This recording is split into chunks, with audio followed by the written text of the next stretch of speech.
Hi, everyone. I'm Christina, and I'm here to talk all things South Park. I've been a fan for over 20 years. I remember rushing from Bible study on Wednesday nights, shooing everybody out of my house, and running upstairs to watch South Park to catch the new season. I have watched every movie, I've seen every interview. I can basically be a South Park biographer, which is actually what I'm going to be here doing today. So, today we're going to deep dive into the history and controversies of South Park, the long running animated show that just kicked off its 27th season somehow. It's amazing. If you're a longtime fan or a curious observer, I'm hoping to give you more tidbits about why the show has lasted nearly 3 decades and why the premiere has people talking again.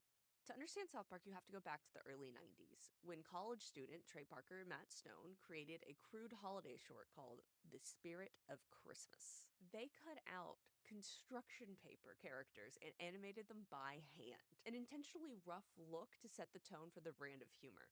One of my favorite things you can see in these old episodes is if you look like right up here, you can see the shadows of the actual construction paper. And I've always loved that.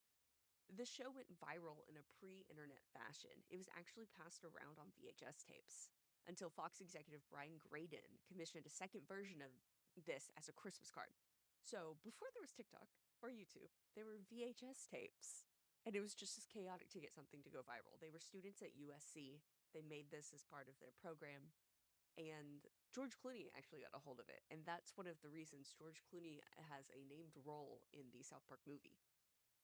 Also, yes, there has been a movie already. This isn't a new show. This has been around for a very long time. With the success of these shorts, I mean, they were incredibly popular. Comedy Central was the one that stepped in and said, "Green light, let's go." And so on August 13th of 1977, South Park debuted. South Park introduced us to four foul-mouthed little boys, Stan, Kyle, Cartman, and Kenny, in this fictional Colorado town called South Park, where nothing is off limits and chaos is constant. Unlike most animated shows, episodes were produced in just 6 days. They actually have a documentary on this, 6 days to air. It's very, very good. I highly recommend it, and it gives you some insight into how South Park works. But the quick turnaround time became part of the show's identity and explains how they stayed so topical all the time. That's how they're able to comment on what's going on. It's rumored that when Hillary lost to Trump, they actually had to remake a lot of the episode because they had it based around Hillary winning, not Trump. South Park was written off as a shock comedy. But over time, the mix of satire and scatology, if you will, earned a place in pop culture. It's won Emmys, it spawned a hit movie, and it turned Trey Parker and Matt Stone into these industry powerhouses. For example, early on, the show caught a lot of flack for the profanity, as you can imagine. And they did an episode in season 5 called It Hits the Fan, where the word shit was spoken over 162 times. And they put a little counter, as you can see right there, on the screen so that you could keep up with how many times it was being said. And it goes, "They're going to say shit on television? You can't say shit on television. Oh my God." And then they go on saying other things. But Comedy Central reportedly received thousands of complaints. The creators weren't just being vulgar, but they were mocking broadcast censors. Like, it's people obsess over words instead of the context of the words. You could say shit in a lot of different ways without actually saying it. So then what's the point? It's just a word. It's a great moment in history that I'm telling you, I'm such a fan. I get really excited talking about all this. I'm going to use the back of my head as a little censor bar for this one, but in 2007, the episode With Apologies to Jesse Jackson aired, and it went even further. It starts with this Wheel of Fortune. Randy is the contestant, which is always a disaster whenever Randy does anything. But the final Jeopardy round is people who annoy you. He's used RSTLNE, and he asks for a B and G O. The letters left, you know it's going to be a vowel, and he says it. He says the word to people who annoy you, when in actuality the word is naggers with an A. The NAACP actually praised the episode on their commentary on racism. They were like, "This is brilliant. We loved how everything was portrayed in this," because they're just satirizing racial slurs and what they mean. But the Jewish voters were actually the ones that came out criticizing this part of the episode. It illustrates an interesting point where South Park sparks debate, whether it's crossing the lines of satire or it's highlighting them. This is that kind of episode that makes you really laugh nervously and then kind of be like, "Did anybody hear me laugh?" And it's like, well, it is funny, and it's supposed to be funny, and we're supposed to be able to laugh about this stuff, and it's a great episode. They truly embody the thought, if something isn't funny, then nothing is funny. South Park has notoriously trolled fans. We are not safe from the trolling of Trey Parker and Matt Stone. In 1998, there was this whole big thing for the 200th episode. We were like, we made it to 200, we're going to reveal something. And it was a two-part episode, 201 and 202. And they had previewed it with this, an episode to reveal Cartman's father. And they said, could it be the whole Denver Broncos team? And it goes through this, the first episode had gone through this whole thing of who did Mrs. Cartman sleep with that could potentially be Cartman's father? And really, it turns out to be like the entire town. Here she is with Mr. Garrison and Chef. And so we tuned in, we're all excited, and we're ready to watch it. And they said, instead of finding out who Cartman's father is, here's an episode of Terrence and Phillip. And it was an actual episode of Terrence and Phillip. And it was so good. And everybody was just like, huh, what? 2,000 people emailed complaining, saying, what the fuck, guys?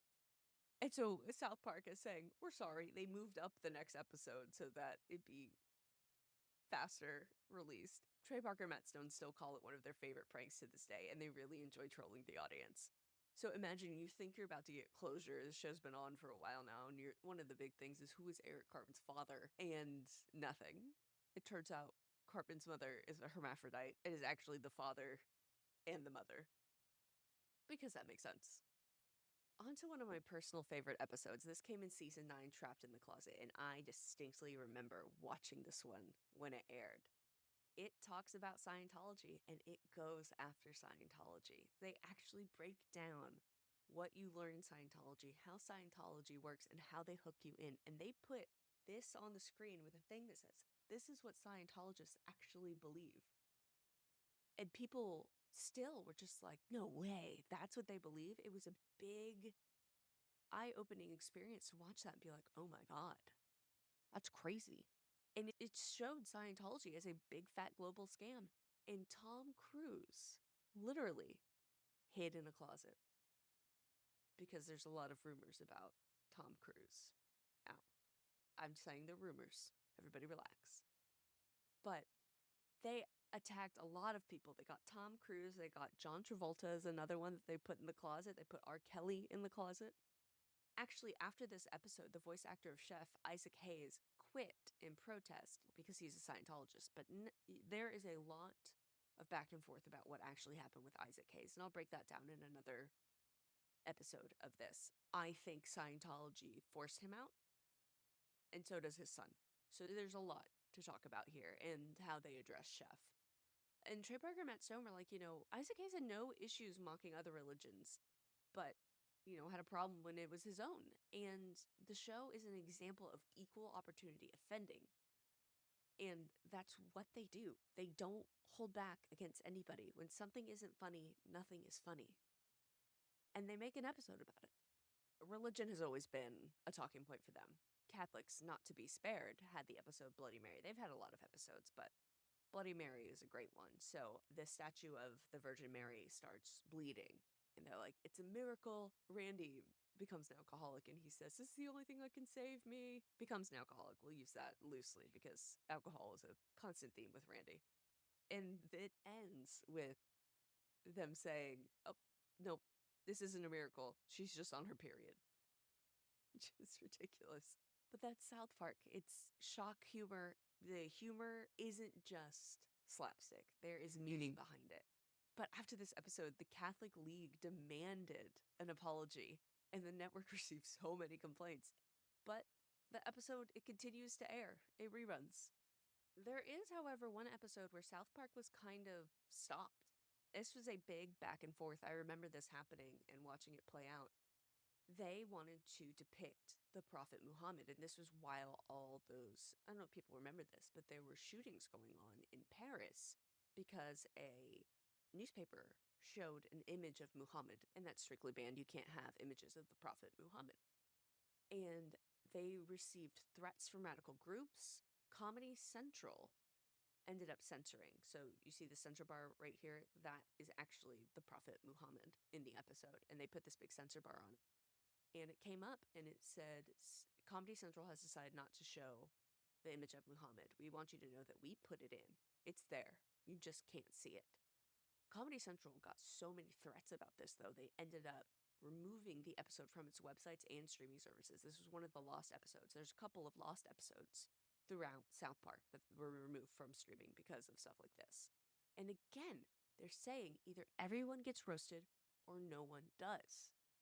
It's all or nothing with South Park. In 2019, they had an episode called Banned in China where they went after Hollywood's willingness to self-censor to appease the Chinese authorities. In case you don't know this, a lot of movies and things will change their movies before they premiere in China to appease China because a lot of money's there to be made. So when the characters travel to China in the episode, they are told to avoid mentioning Winnie the Pooh because somebody said that the head of China looked like Winnie the Pooh, and the guy got real mad.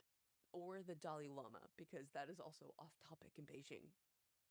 The Chinese government, in response, scrubbed all traces of South Park from all of the streaming platforms and all of social media. Trey Parker and Matt Stone issued a sarcastic apology praising the beloved Communist Party. In this episode, they also went after Disney. Like I said, nobody is safe from South Park. But this episode not only critiqued censorship abroad, but it also called out corporation capitulation and authoritarian regimes. It is South Park risked their whole livelihood to make a Winnie the Pooh joke. It got them removed from the entire Chinese market. And before people start saying, well, they don't go after the Democrats, here's a bomb-sniffing pig searching for a bomb that's currently located up Hillary Clinton's putane, if you will. They go after everybody.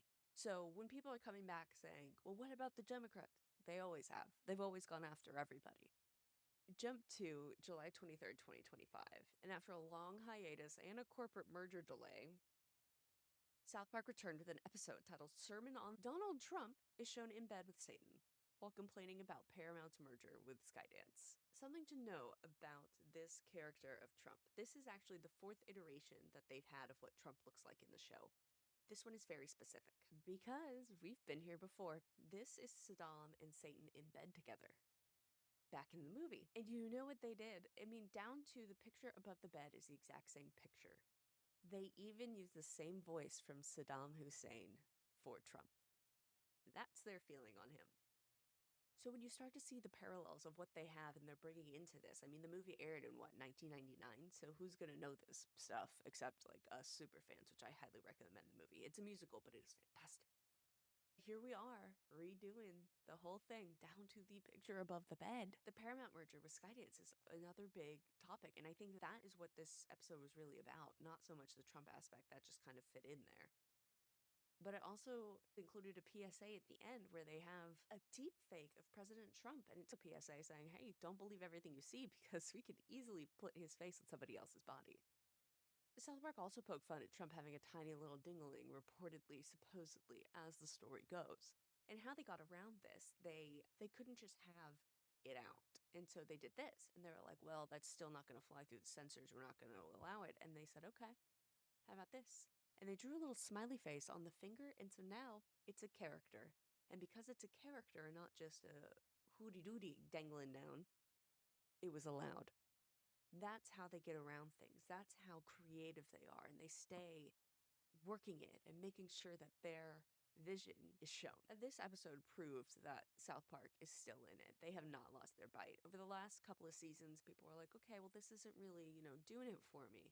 This brought it back. They started doing like long-term whole season arcs, and people weren't so into that. We liked these one episode crazy bullshit. And while I think that the season is going to connect together, there's going to be a story told, I do think that these episodes will stand alone on their own. So Trey Parker and Matt Stone, the week before this episode aired, you have to understand the week before it aired, it premiered, they canceled Colbert to appease Trump. And Trey Parker and Matt Stone said, HMB, hold my beer, because we're going for it. And they did. And so with South Park, you could expect more timely responses to things and more relevant content coming from them. The Subscription rate for Paramount Plus after this episode aired went up 258%. You have to understand how many people that is. 258% of growth is nuts. The White House had an official response to this episode. The White House had an official response. And they said it is irrelevant. Yesterday, August 5th, the Department of Homeland Security tweeted out this image from the new South Park episode. This is one of the stills of tonight's episode. It says join.ice.gov. South Park responded saying, wait, we are relevant? Hashtag eat a bag of dicks. And you know what? Agreed. Eat a bag of dicks. The one thing about this administration is they're not going to get it. They're not going to get South Park. This is grandpa watching South Park. They don't understand. It's not a compliment. And we don't take it as a compliment that you're in their show. Like if you get a Family Guy cameo or something, yeah, that could be seen as a compliment. Not South Park, not today.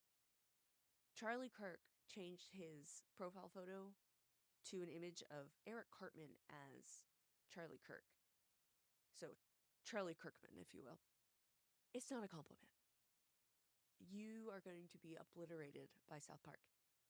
And if you can find the humor in that, I'm happy for you, but it's not going to happen. I could write a whole paper of the evolution of Cartman from little boy with some issues to turning into a sociopath and then back to just a crazy person, then back to a sociopath. He kills his inner child in one episode. Violently, I might add. He feeds another kid's parents to them. Being compared to Cartman is not a compliment. But yeah, so nearly 30 years later, South Park still manages to provoke and entertain. In its willingness to tackle any subject, politics, religion, corporation, even its own fan base, it comes after us, explains both its staying power and its controversy. So, thanks for listening to this deep dive. If you like this episode, please engage with it. Follow me on TikTok and YouTube, wherever else I post this. I'll be breaking down each episode of the new season as it airs. I'm going to get to episode 1 and episode 2 probably tomorrow. But I just want to start with the lore, so we have our references straight. I will clue you in more on the crossovers like the Satan and Saddam Hussein and that sort of stuff that comes up. But screw you guys, I'm going home, but not before I come back for another episode tomorrow. So I'll see you soon. Be sure to engage, bottom to top, like, follow, sub, do it all, and I'll talk to you in a little bit. Okay, I love you, bye.